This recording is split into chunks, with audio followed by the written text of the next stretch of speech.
السلام عليكم أصدقائي. اليوم وصفتنا بسكوت الوردة. سميناها بسكوت الوردة لأني رح نشكلها بشكل الوردة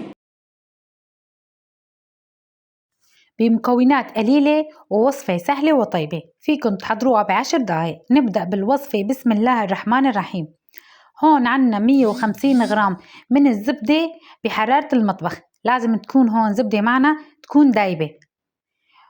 هون منحرك الزبدة بالمعلقة، نستخدم المعلقة. نحن مندوب الزبدة بالمعلقة مدة دقيقة. بسم الله وما شاء الله، بسم الله وما شاء الله. هون أول ما بدأنا بالوصفة بنشغل الفرن من فوق ومن تحت على حرارة 170 مدة 40 دقيقة. هون رح نضيف كوب سكر بودرة، نحرك بالمعلقة مدة دقيقة ليدوب معنا سكر. بسم الله وما شاء الله.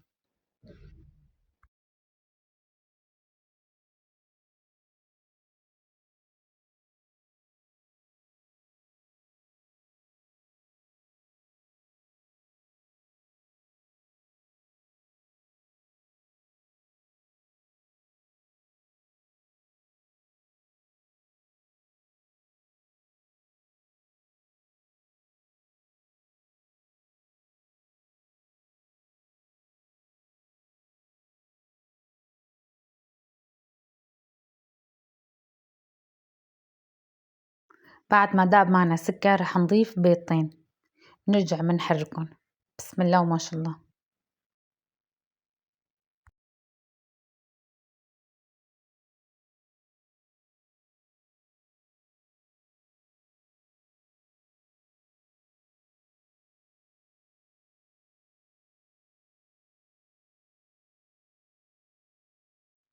هون منضيف ظرفين فانيليا،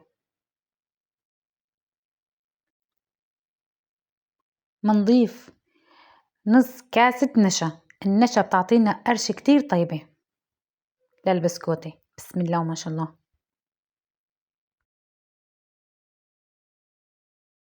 نرجع هون منحركهم مدة دقيقتين النشا والفانيليا.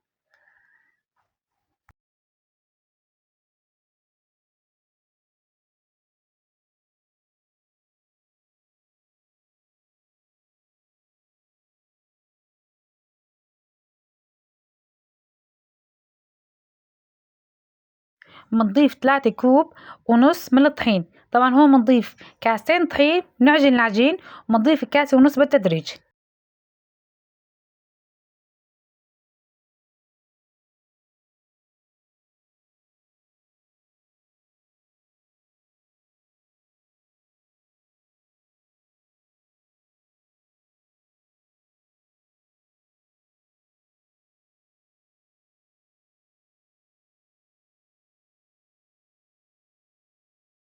مثل ما قلنا هون عم نضيف الطحين 1.5 كاسة الباقي بالتدريج.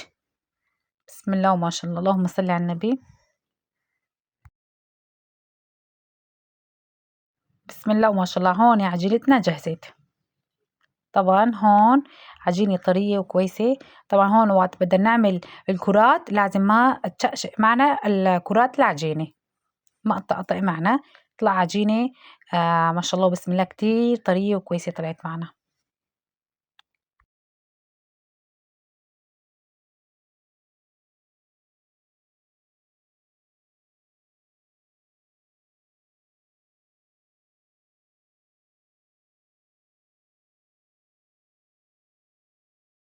بعد ما جهزنا العجينة بنقسمها على قسمين، قسم بنعيفها بنكهة الفانيليا وقسم بنضيف عليها معلقة طعام بودرة الكاكاو وبنعجنها. هون هلا بعد ما خلصنا بنعمل كرات صغيرة. طبعا أنا هون عملت كرات وعديتهم.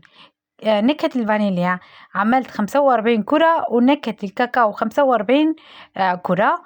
بتطلع كتير معكم سهلة انتو عم تزينوها بالصينية، ما بتصعب عليكم ابدا. بسم الله وما شاء الله. مثل ما هلا شايفين الكرات منضيف وحدة فانيليا وحدة كاكاو وبنعملها بشكل الوردة. صراحة اشكالها كتير طلعت حلوة.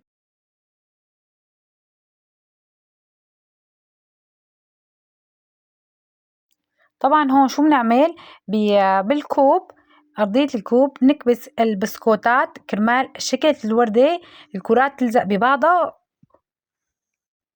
تتماسك ببعضها بهي الطريقة.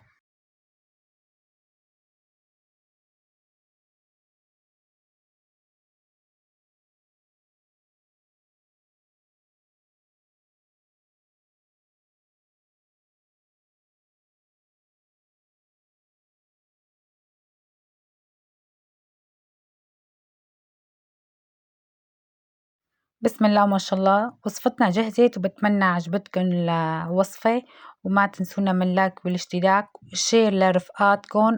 الله يسعدكم جميعا يا رب.